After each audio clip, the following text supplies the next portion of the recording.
guys, it is time for the 12 days of foundation again. I am so excited to bring this back this December, and I'm going to be testing 12 foundations over the next 12 days. So be prepared to hear me say things like, I'm going to go do my makeup and I'll be right back. Here we are for my midday check-in, and probably the primed side did not much more than the unprimed side 12 times over. This one, however, is going to be a little bit different because mystery foundation is back. You guys had so much fun, and I had so much fun doing it last time. I won't give it too much away, but essentially I have samples of foundations. I have no idea what they are. I got my friend LJ to help me pick them out, and then she told my boyfriend what the shades were, and then actually, a twist on last time, Cassie, a subscriber, suggested I do an envelope reveal, which I thought was a hilarious idea, so I've totally adopted that into the mystery foundation review.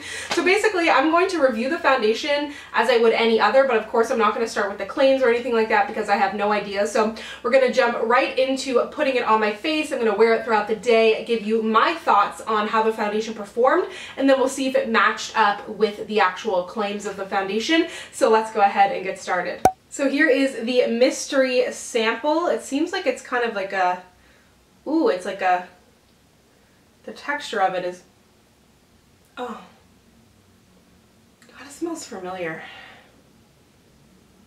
I don't know. Here's what it looks like if you're curious. I mean, I don't know if it's really gonna help. It looks like slightly melted soft serve ice cream, in my opinion. I'm going to use a brush because that's my preferred method for just about any foundation. And if you're wondering, I had someone comment on my previous one and they didn't know you could get foundation samples at Sephora, so you absolutely can. It's a great way to test something out or figure if something's your shade before actually committing to buying. But I mean, if you do buy, you can return to Sephora even if it's been used, but this way you kind of avoid that hassle. So the shade match seems good. So far coverage seems to be at about a medium. And I just build it up slightly. It smells really familiar.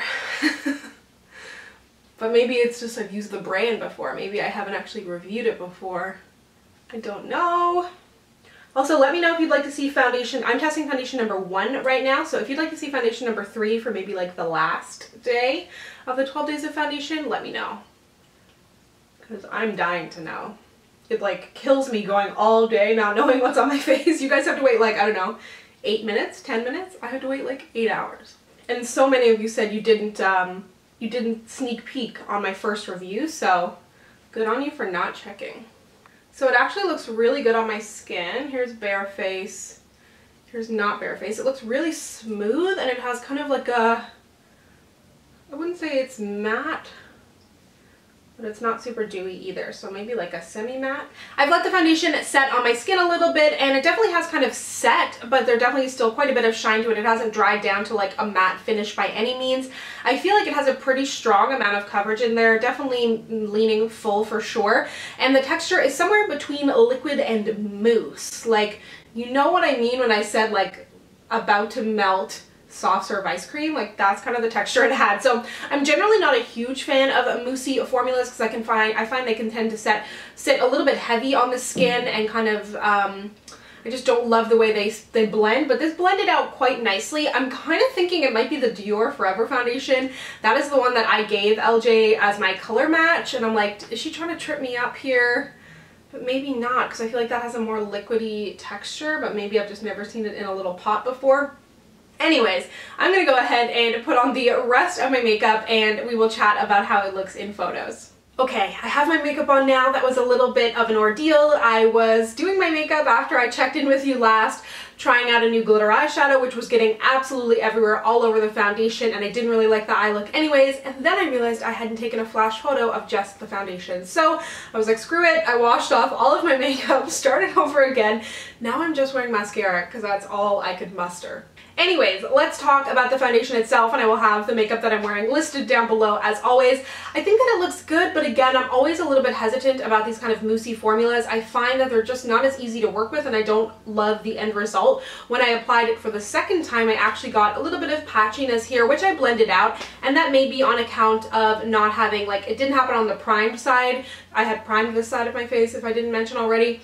but maybe it just needs a little bit of primer or a little bit of Fix Plus, something to just get it moving, or perhaps a beauty blender, but I don't like beauty blenders with moussey formulas, so I don't know. Either way, I do think it looks good on my skin. It definitely doesn't look super heavy or cakey, but it also doesn't look super lightweight either. I feel like it could lean cakey for sure, depending on how much you put on your skin. I was kind of thinking maybe this could be the Hourglass matte foundation, but it wasn't that matte on application. You know, the one in the squeezy tube that used to be in kind of like a hard container? I don't know. But anyways, let's talk about the photo results. When I took photos here in front of my ring light with my filming lighting, I thought it looked good. There's a sheen to my skin, but it does look quite natural. I actually really like the way it looked in photos, kind of over how it looks in person. Then when I took a photo without my ring light with some other lighting behind me, I thought that there was a bit of flashback, nothing horrific, but definitely some flashback. And then when I turned off all my lights, that's when you get a ton of flashback. So it could be due to SPF in here. I'm not totally sure, but either way, there is a ton of flashback. Not a deal breaker for me, but just something to note. So I'm going to go ahead about my day and we will see how this mystery foundation holds up. I will check back with you, however, in some natural light. So here we are midday, and I think things look actually pretty good. It definitely feels better on my skin than when I initially applied it, oddly enough. When I first applied it, it just felt like it was going to kind of slip around, but it really feels like it has set into my skin. But anyways, I am going to powder just the center of my face a little bit. I'm not super oily, but I figured I might as well just to help my case. And it definitely feels like makeup on my skin, and it looks like makeup too, but it doesn't feel like it's going to slip around as much as it did before. So I'm going to continue to wear it for a couple hours. I'm dying to know what it is, so I'll check back in a few. Okay, we're back. I am so excited to find out what this foundation is, but first I'm going to do a little bit of blotting. I have definitely got a little bit shiny, but really not too bad. I was expecting to be a lot more shiny than what I am. So now that I have blotted and powdered, I feel like things look a lot better.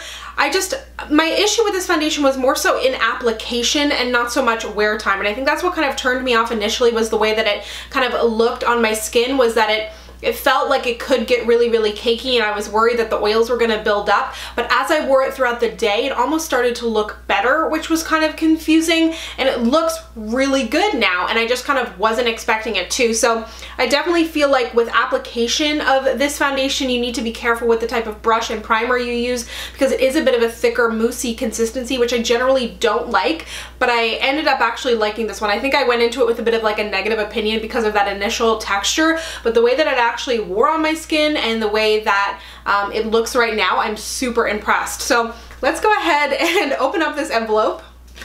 I'm so curious, and I love the envelope application. I think it makes it so dramatic. Dun, dun, dun, dun. Who are you? Oh my god. Oh my god. I was afraid this would happen.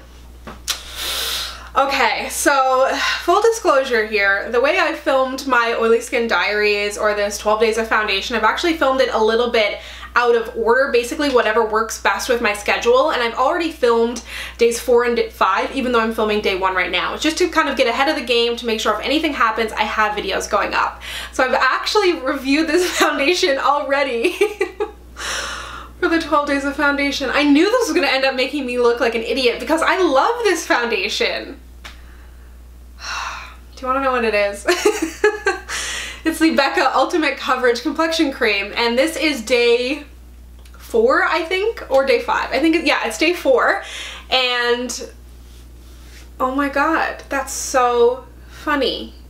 I don't know how I feel. Honestly, I'm a little bit embarrassed, but that's okay. I'm gonna be honest with you guys. Yeah, I don't even remember what I said in that review now.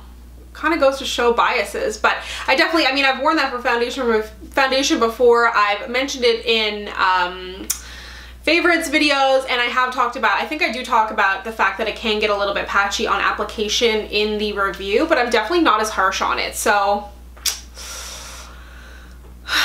I feel stupid.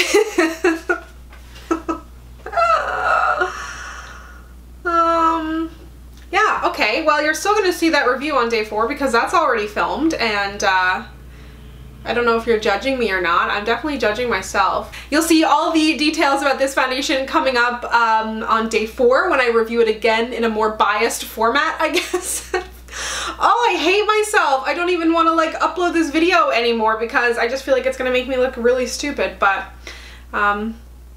yeah, it goes to show. Anyways, I'm gonna go ahead and wrap this up because I don't know what to do with myself anymore. Thank you so much for watching. Be sure to stay tuned for day 2 for another biased foundation review. And if you'd like to connect with me, you can find me on Instagram, Twitter, and Snapchat at SamanthaJaneYT, and I'll see you guys next time. Bye!